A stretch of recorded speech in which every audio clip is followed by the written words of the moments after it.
اللهم أرنا الحق حقا وارزقنا اتباعه وأرنا الباطل باطلا وارزقنا اجتنابه.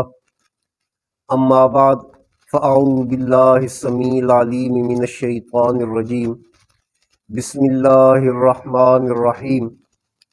إن ربكم الله الذي خلق السماوات والأرض في 6 أيام ثم استوى على العرش يدبر الأمر ما من شفيع إلا من بعد إذنه ذلكم الله ربكم فاعبدوه أفلا تذكرون.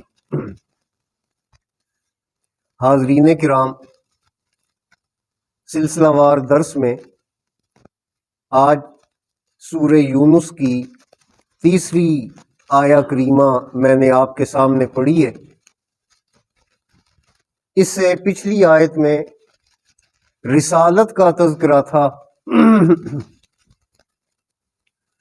نبی کریم صلی اللہ تعالی علیہ وسلم پر کفار کے اعتراضات کا ذکر تھا۔ آپ صلی اللہ تعالی علیہ وسلم کی بشریت کا ذکر تھا۔ آپ صلی اللہ تعالی علیہ وسلم جو پیغام لے کر آئے اس کا ایک بالکل مختصر سا خلاصہ بیان کیا گیا تھا۔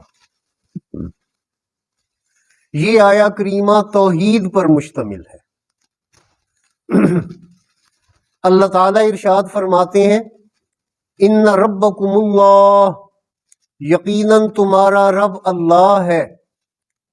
رب کہتے ہیں پروردگار کو، رب کہتے ہیں پالنہار کو، رب کہتے ہیں سب کی ضرورتیں پوری کرنے والے کو۔ فرمایا یاد رکھو تمہارا حقیقی رب، پروردگار، پالنے والا، تمہاری ضرورتیں پوری کرنے والا اللہ ہے۔ کون اللہ؟ الذی خلق السماوات والارض، وہ اللہ جس نے پیدا کیا آسمانوں کو اور زمین کو۔ اس میں سب سے پہلی یہ بات بتائی کہ یہ کائنات اپنے آپ معرض وجود میں نہیں آ گئی، اپنے آپ نہیں بن گئی، اسے کوئی بنانے والا ہے، اسے کسی نے پیدا کیا ہے۔ کیونکہ ہمارے اپنے ذاتی مشاہدے اور تجربے کی یہ بات ہے کہ ایک چھوٹی سے چھوٹی چیز بھی جب تک اسے کوئی بنائے نہیں اپنے آپ سے نہیں بن جاتی۔ تو یہ کیسے ہو سکتا ہے کہ اتنی بڑی کائنات اپنے آپ بن جائے؟ فرمایا اللہ ہے خالق اس ساری کائنات کا۔ جہاں پر بھی قرآن میں آسمان و زمین کا لفظ آتا ہے اس سے مراد کل کائنات ہوتی ہے، ساری کائنات ہوتی ہے۔ فرمایا تمہارا رب وہ اللہ ہے جس نے پیدا کیا آسمان و زمین کو فی 6 ایام، 6 دنوں میں۔ اللہ تعالیٰ چاہیں تو کن کہیں تو لمحہ بھر میں ہو جائے، لیکن اللہ کی مرضی ہے اور اللہ کی حکمت ہے کہ اللہ رب العالمین بہت سی چیزوں کو تدریجاً اور مرحلہ وار پیدا فرماتے ہیں۔ اسی طرح اللہ تعالیٰ نے آسمان و زمین کو بھی 6 یوم میں، 6 دنوں میں پیدا فرمایا۔ اب ان دنوں سے مراد یقیناً یہ دن نہیں ہے جو آج کل ہے، کیونکہ جب یہ کائنات بنائی گئی اس وقت یہ سورج اور چاند نہیں تھے۔ ہمارا یہ جو آج کل دن رات کا نظام ہے، یہ سورج کی وجہ سے یہ نظام چل رہا ہے۔ اس وقت ظاہر سورج نہیں تھا جب یہ کائنات بنی ہے۔ تو اس سے مراد کون سے 6 دن ہیں؟ یا تو وہ دن کہ جس کا ذکر قرآن میں آیا وَإِنَّ يَوْمًا عِندَ رَبِّكَ كَأَلْفِ سَنَةٍ مِّمَّا تَعُدُّونَ، تمہارے رب کے نزدیک ایک دن 1000 سال کے برابر ہے جو تم شمار کرتے ہو۔ یا تو یہ 6 دن ہو سکتے ہیں، بعض نے کہا کہ 6 مراحل ہو سکتے ہیں، اور بعض نے کہا کہ بھئی جتنا 6 دنوں میں وقت ہے یہ ٹوٹل وقت مراد ہو سکتا ہے کہ اتنا وقت لگا اس کائنات کے بننے میں۔ تو بہرحال اللہ تعالیٰ ان ایام کی، ان 6 دنوں کی حقیقت کو زیادہ بہتر جانتے ہیں۔ تو ان 6 دنوں کی تفصیل اللہ نے یہ بیان فرمائی کہ اللہ تعالیٰ نے زمین 2 دنوں میں بنائی، زمین پر جو پہاڑ ہیں، دیگر جو کچھ بھی ہے 2 دنوں میں یہ چیزیں بنائیں، اور پھر 2 دنوں میں 7 آسمان اللہ تعالیٰ نے بنائے۔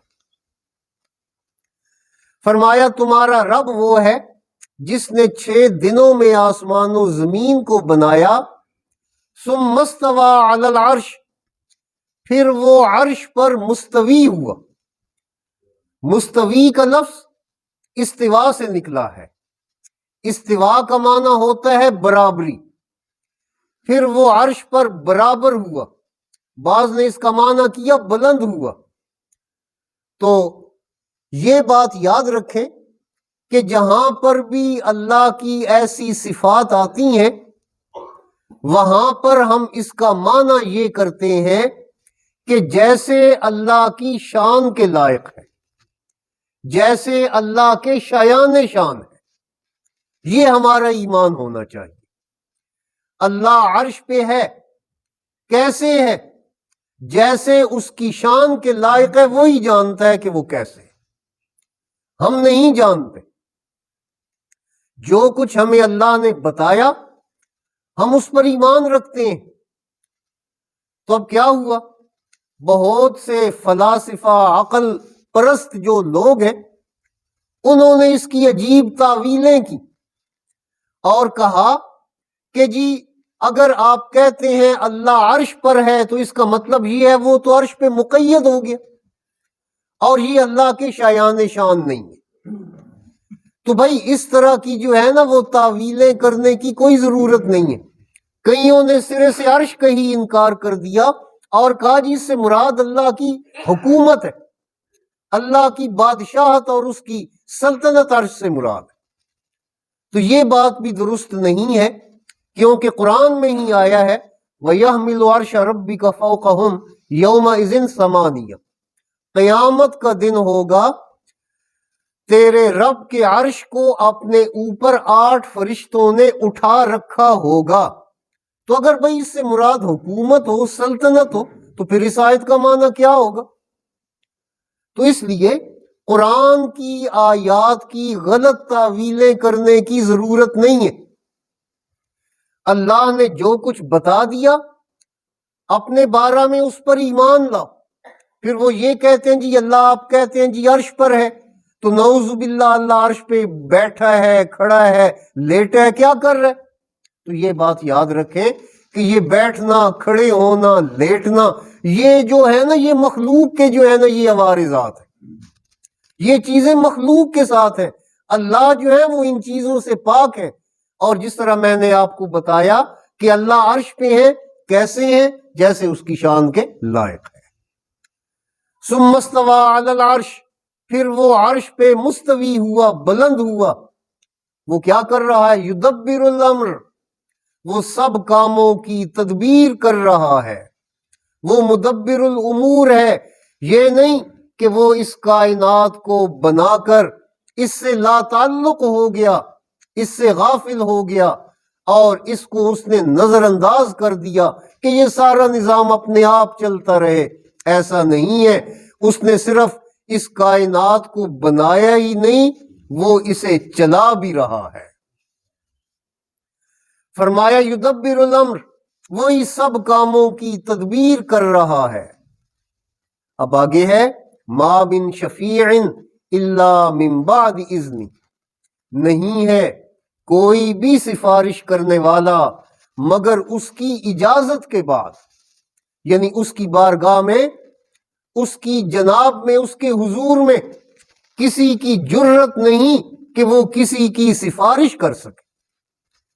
ہاں اس کی رحمت ہے، اس کی مہربانی ہے کہ وہ کسی کو اجازت دے دے اپنے انبیاء میں سے، اپنے نیک بندوں میں سے، فرشتوں میں سے، وہ جسے اجازت دے گا وہ سفارش کرے گا۔ اس کی اجازت کے بغیر کوئی بھی کسی کی سفارش نہیں کر سکتا، کیونکہ سفارش کا مطلب یہی ہوتا ہے نا کہ بھائی اصل میں بات ایسے تھی تو آپ کے علم میں ایسے، تو کون اللہ کو یہ کہہ سکتا ہے کہ یا اللہ تو نہیں جانتا میں جانتا ہوں، کس کی جرت ہے وہ ایسے کہے؟ تو سفارش کا مطلب یہ ہے کہ بھئی یا اللہ یہ واقعتاً گناہ گار ہے، اسے معاف کر۔ اور یہ بھی سفارش وہ کرے گا کہ جسے اللہ اجازت دے گا، اور وہ کون ہوں گے؟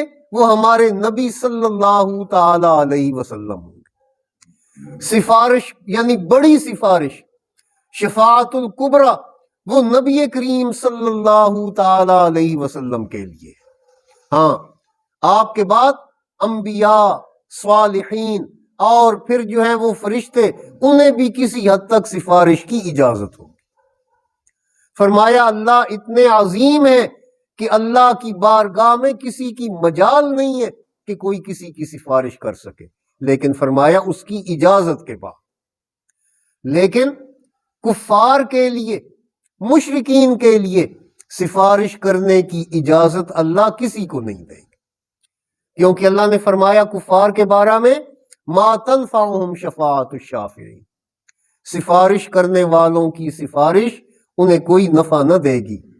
فرمایا ذالکم اللہ ربکم، یہ ہے اللہ جو تمہارا رب ہے، اس کی ہیں یہ صفات، اور اس کے سوا کوئی بھی نہیں کہ جس میں یہ صفات پائی جاتی ہیں، اور یہی تمہارا رب ہے۔ فرمایا جو رب ہو، جو خالق ہو، جس نے پیدا کیا ہو، جو تمہاری ضرورتیں پوری کر رہا ہو، عبادت کے لائق بھی وہی ہوتا ہے۔ تو جس نے تمہیں پیدا کیا، جو تمہاری پرورش کر رہا ہے، جو تمہاری ضرورتیں پوری کر رہا ہے، اس کی عبادت کیوں نہیں کرتے؟ اسے چھوڑ کر کیوں اوروں کو پکارتے ہو؟ اسے چھوڑ کر کیوں دوسروں کے دروں پہ جا کے دھکے کھاتے اور رسوا ہوتے ہو؟ اور کیوں ان سے مانگتے ہو جو بیچارے آپ محتاج ہیں، جن کے اپنے پاس کچھ نہیں ہے؟ جو آپ بھوکا ہو، محتاج ہو، وہ تمہیں کیا دے گا؟ فرمایا جن کے اپنے پاس کوئی اختیار نہیں ہے ان سے مانگتے ہو، انہیں حاجت روا بنا بیٹھے ہو، جن کو آپ اپنے ہاتھوں سے تراشتے ہو، جنہیں آپ اپنے ہاتھوں سے دفن کرتے ہو اور منوں کے حساب سے مٹی اس پہ ڈالتے ہو، پھر اسے ہی حاجت روا بنا بیٹھتے ہو، اس سے حاجتیں مانگتے ہو۔ فرمایا یاد رکھو جو خالق ہو، جو رب ہو، عبادت کے لائق وہ ہوا کرتا ہے، یہ ہے اللہ جو تمہارا رب ہے، پس اسی کی عبادت کرو۔ افلا تذکرون، کیا تم نصیحت نہیں پکڑتے؟ کیا تم سمجھتے نہیں؟ کیا تم یاد نہیں کرتے اس بات کو کہ ہمارا رب اللہ ہے، ہمارا خالق و مالک اللہ ہے؟ اس بات کو یاد کرو اور صرف اپنے رب کی ہی عبادت کرو۔ اللہ سے دعا ہے وہ ہم سب کو قرآن و سنت کا صحیح فہم نصیب فرمائے اور اس پہ عمل کرنے کی توفیق عطا فرمائے۔